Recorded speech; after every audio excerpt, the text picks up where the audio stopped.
আপনারা দেখছেন আর training centre. এটা আপনার বর্ধমান রেল স্টেশন থেকে 5 মিনিটের রাস্তা, নেরোদিঘি বাস স্ট্যান্ড। এখানে হাতে ধরে AC, fridge, micro oven, washing machine, kitchen chimney এগুলো রিপেয়ারিং শেখানো হয়। আজকে একটা ব্যাচ চলছে যেখানে আপনার একটা নতুন একটা সিঙ্গেল ডোর ফ্রিজের পুরো সিস্টেমেটিক কীভাবে ফ্রিজ অন এবং অফ এবং কীভাবে কি ঠান্ডা হয় বা সেই বিস্তারিত একটা ক্লাস চলছে।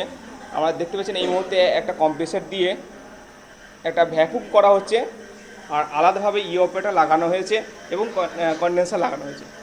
তো এটা একটা সুন্দর একটা এক্সপেরিমেন্ট করা হচ্ছে এবং হাতে ধরে কাজটা শেখানো হচ্ছে। আমরা এই ব্যাপারে যদি আপনারা বিস্তারিত জানতে চান বা কাজ শিখতে চান, কারণ মাধ্যমিক পাস বা উচ্চ মাধ্যমিক পাস করে বসে আছেন, কিছু কাজ খুঁজে পাচ্ছেন হাতের কাজ শেখার জন্য, এই নাম্বার আপনারা ফোন করবেন 8968033406। বিস্তারিত জানতে আপনাদের ওয়েবসাইটও রয়েছে www.rrtraining.in।